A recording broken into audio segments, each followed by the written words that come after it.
আমার মনে হচ্ছে যে আমার হাতে খুব বেশি সময় নাই। আমার কাছে কেন মনে হচ্ছে? আমার কেন জানি মনে হচ্ছে যে আমি কোনো না কোনো ভাবে বাধাগ্রস্ত হব, হয় মারা যাব বা পৃথিবী থেকে বিদায় নিব। আমি সাবেক আইজিপি বেনজিরই মানছি না, তোমারে মানবনি আমি। মনে হয় 84 না 85 লাখ পেলে কেসের টাকা।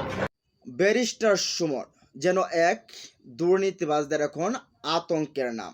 যদিও আওয়ামী লীগ, তারপরও কোনো নেতা আমলা কামলা কাউকে কিন্তু বাদ দিচ্ছে না। আজিজ বেনজির সবাইকে কিন্তু ধরছেন, পেছনের হিস্টোরি দুর্নীতিগুলো তুলে ধরছেন। তো এই মুহূর্তে বেনজির এই ব্যারিস্টার সুমনও কিন্তু ঝুঁকিতে রয়েছেন, প্রাণনাশের ঝুঁকিতে। তো এই বিষয়টা নিয়ে কিন্তু একটা টকশোতে তিনি বলছেন, সাক্ষাৎকারে তিনি বলছেন। তো কিভাবে এই কামলা চোরটার এগুলারকে পেছনে লাগছে আর কিভাবে উদ্ঘাটন করেছে, চলুন আমরা একটু শুনে আসি। আমার মনে হচ্ছে যে আমার হাতে খুব বেশি সময় নাই। আমার কাছে কেন মনে হচ্ছে? আমার কেন জানি মনে হচ্ছে যে আমি কোনো না কোনো ভাবে বাধাগ্রস্ত হব, হয় মারা যাব বা পৃথিবী থেকে বিদায় নিব, অথবা কেউ না কেউ আমাকে বিভিন্ন ভাবে আটকাই দিবে। কেউ মামলা করে হোক বা হামলা করে হোক, আমাকে স্টিগমাটাইজ করে হোক, বদনাম করে হোক, দরকার হলে বাংলাদেশ আপনাকে আর কথা বলতে দিবে না? আমাকে আর কথা বলতে দিবে না। আমার মনে হচ্ছে যে খুব অল্প সময় আমি আর পাচ্ছি। আমার মনে হচ্ছে যে বাংলাদেশ খুব করে মনে হচ্ছে। আমার খুব করে মনে হচ্ছে যে কোনো না কোনো ভাবে আমি আটকাই যাব অল্প সময়ের মধ্যেই। কারণ এই জন্যই আমার কাছে মনে হয় আমার সময় কম, আমার দৌড়াইতে হবে বেশি। আচ্ছা আচ্ছা, আমি তো বারবার বলছি যে যে মানুষটা মনে করে তার পৃথিবীতে এই সময় খুব বেশি নাই, তার বিএনপি আওয়ামী লীগ নিয়ে চিন্তা, যে শেখ হাসিনা যদি বেঁচে না থাকে তাহলে আমিও বেঁচে থাকতে ভালো রেখেছে। আচ্ছা, আপনি এই যে কাজটি শুরু করলেন সামাজিক যোগাযোগ মাধ্যমে, বিশেষ করে ফেসবুক পেজে, ইউটিউবে সমাজের নানা অসঙ্গতি নিয়ে কথা বলা শুরু করলেন। আমি আপনার কাছ থেকে জানতে চাইবো যে এই কাজগুলোর মধ্য দিয়ে কি কি পরিবর্তন হলো মোটা দাগে, বা কি কি সংস্কার কাজ হয়েছে আপনার লাইফের কারণে? হ্যাঁ, ধন্যবাদ। আমার লাইভের কারণে যে প্রথমে কিন্তু আমি ভাবিনি যে পরিবর্তন হবে। আমি ভেবেছি যে আমার প্রতিবাদটুকু, আমার যে দায়িত্বটুকু আমি করি। আমি জানতাম না যে আসলে পরিবর্তন হবে বা হতে পারে। আমি ভেবেছি যে বাংলাদেশে বেশিরভাগ প্রতিবাদী প্রতিবাদ পর্যন্তই থেকে যায়, কিন্তু ফেসবুকে কেন জানি হয়তো বেশিরভাগ মানুষ আমার এই ভিডিওগুলো দেখেন, এই কারণে হয়তো অথরিটির উপর একটা প্রেশার পড়ে। এই কারণে দেখেন আমি একটা লাইভ করেছিলাম বাবু বাজার ব্রিজের উপর, যে একটা লাইটও নাই, প্রায় 1 কিলোমিটার জায়গা হবে বা একটু কম হবে হয়তো। তো লাইভ করার 1 সপ্তাহের মধ্যে যখন দেখলাম যে পুরা বাবু বাজারের ব্রিজের উপরে যখন লাইট জ্বলতেছিল, তখন আমার বিশ্বাস আস্তে আস্তে পাল্টাইতে থাকে যে না, সম্ভবত প্রতিবাদ যদি সেরকম ভাবে হয়, মানুষের মনের কথা যদি আমি বলি, তাহলে হয়তো শুনতে পাবে। আমার লাইভের ফলে বাংলাদেশে এই যে নরসিংদী থেকে একটা খুঁটি এক রাতে সরে গেল, এবং আমার লাইভের পরবর্তীতে আমি এই লাইভটাকে নিয়ে আসলাম হাইকোর্টে। তারপর দেখা গেল বাংলাদেশের যত বিপজ্জনক খুঁটি রাস্তায় দাঁড়ায় আছে, তার একটা আদেশ হলো যে এগুলো তুলে ফেলতে হবে। আমার লাইভের পরবর্তীতে আমি রিটের কারণে বাংলাদেশে এখন একটা অর্ডার আছে যে কাউন্টার ছাড়া আপনি কোথাও অ্যান্টিবায়োটিক বিক্রি করতে পারবেন না, প্রেসক্রিপশন ছাড়া, কাউন্টারে প্রেসক্রিপশন ছাড়া বিক্রি করতে পারবেন না, চিকিৎসকের ব্যবস্থাপত্র ছাড়া।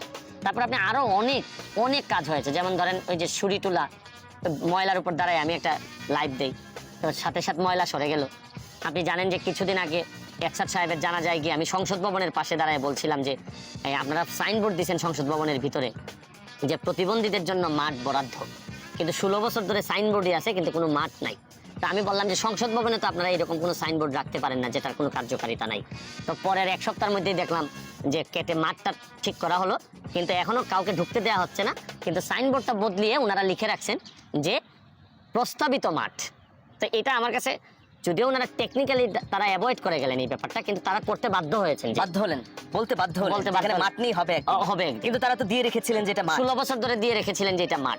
কিন্তু আমার আশ্চর্য হচ্ছে গিয়ে যে এই সংসদ ভবনের ভিতরে মহান সংসদ, এই মহান সংসদ আমাদের ভাগ্যের নির্ধারণ হয় যে জায়গায়, এই জায়গায় তো আপনি যেখানে একটা সাধারণ মানুষই ঢুকতে পারে না, এই জায়গায় আপনি একটা সাইনবোর্ড দিয়ে রাখলেন যে সাইনবোর্ডের নিচে মানুষ দেখতে পায় যে আসলে এটা একটা ভুয়া বা এটার কোনো কার্যকারিতা নাই। তাহলে এই 16 বছর ধরে কারো চোখে পড়বেন এটা হয়? এটা কিভাবে সম্ভব? এইটা কিভাবে সম্ভব? আমি বলছি না যে আপনি মাঠ আজকেই দিয়ে দেন, কিন্তু 16 বছর কি কারো নজরে পড়বে না যে সংসদ ভবনের ভিতরে একটা সাইনবোর্ড, যে সাইনবোর্ডটা লেখার সাথে নিচের কোনো কাজের কোনো মিল নাই করে, স্বয়ং সংসদ ভবনেই যদি আপনারা এরকম সাইনবোর্ড রেখে দেন, তাহলে সাধারণ মানুষ বা যে মানুষগুলো চিন্তা করে যে এরকম সাইনবোর্ড কেন, বা আপনার ছেলেই যদি জিজ্ঞেস করে, যে রাজনীতি বুঝে না, এমপি বুঝে না, মন্ত্রী বুঝে না, আপনার ছেলে যদি জিজ্ঞেস করে যে বাবা এখানে একটা লেখা আছে একটা প্রতিবন্ধীদের জন্য একটা মাঠ, কিন্তু নিচে তো কোথাও মাঠ দেখতেও পাওয়া যায় না, ঢুকারও জায়গা নাই, তাহলে এই মাঠটা কোথায় বাবা? আপনি কি বলতে পারবেন যে আমাদের দেশে এইরকম সাইনবোর্ড হয়? না, বলা যাবে না। আপনি তো বলতে পারবেন, আপনি লজ্জা পেয়ে যাবেন। তো এইরকমই কাজ হচ্ছে। এই যে কাজগুলো করছেন, এই কথাগুলো বলতে গেলে কিছু পক্ষের মানুষের বিরুদ্ধে যায়, সেখানে স্থানীয় প্রশাসন হতে পারে, কমিশনার হতে পারে, কাউন্সিলর হতে পারে, তাদের পক্ষ থেকে কখনো থ্রেট পেয়েছেন?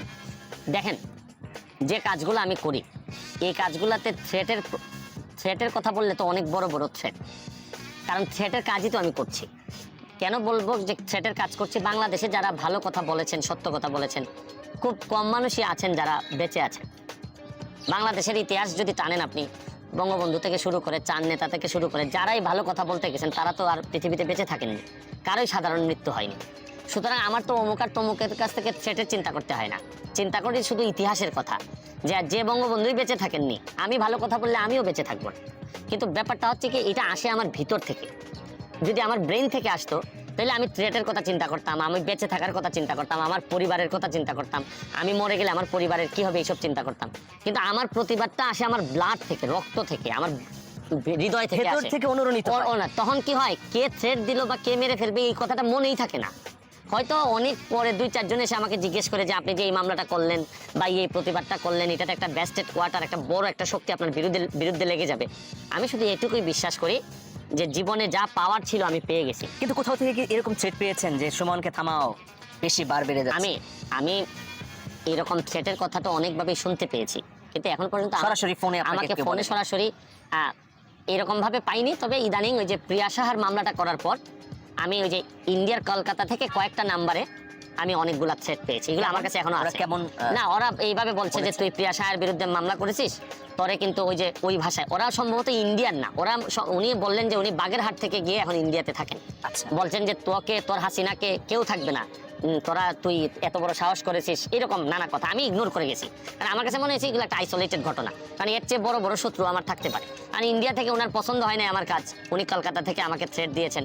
আমি এটাকে খুব বেশি গুরুত্ব না দিয়ে আমি আমার কাজের দিকে মনোযোগ দিতে চাই। আমি সাবেক আইজিপি বেনজিরই মানছি না, তোমারে মানবনি আমি। উনয় 84 না 85 লাখ বেলা গ্যাসের টাকা কিতা কয় জালালাবাদ গ্যাসের, হ্যাঁ কয় লাখ 86 লাখ। তা আমি জিগাইলাম ই টেকাটা কই আছে, গ্যাস দেখ না দোক টেকাটা কই আছে।